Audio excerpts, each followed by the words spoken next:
彰化市因为发展了较早，发展出袂少这信仰文化，也有宗教活动，要全台湾唯一有代理管理寺庙的公务机关——彰化市公所寺庙室。即马这寺庙室要规划庙宇新物的展览，有100年历史的宗教文物，要展互民众看，互大家更较来了解。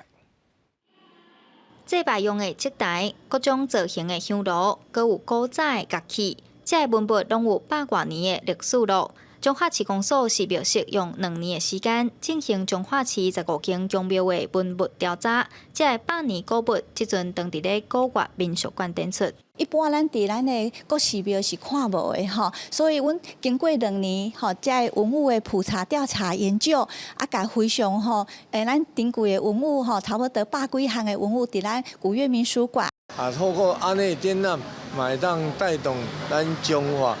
认识咱这个古城的文化。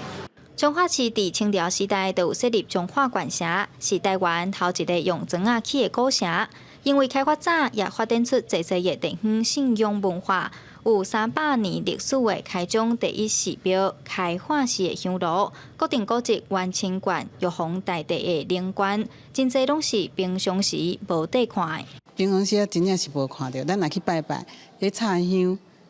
迄香炉的种类嘛足侪。很不错，就是可以带动彰化的寺庙古迹被更多地方的乡亲们看见。除了有100多项宗庙的古物展出，现场也有互动体验区，互民众跋杯抽签诗，用趣味方式认捌地方信仰的文化风俗。记者杨淑晴，彰化报道。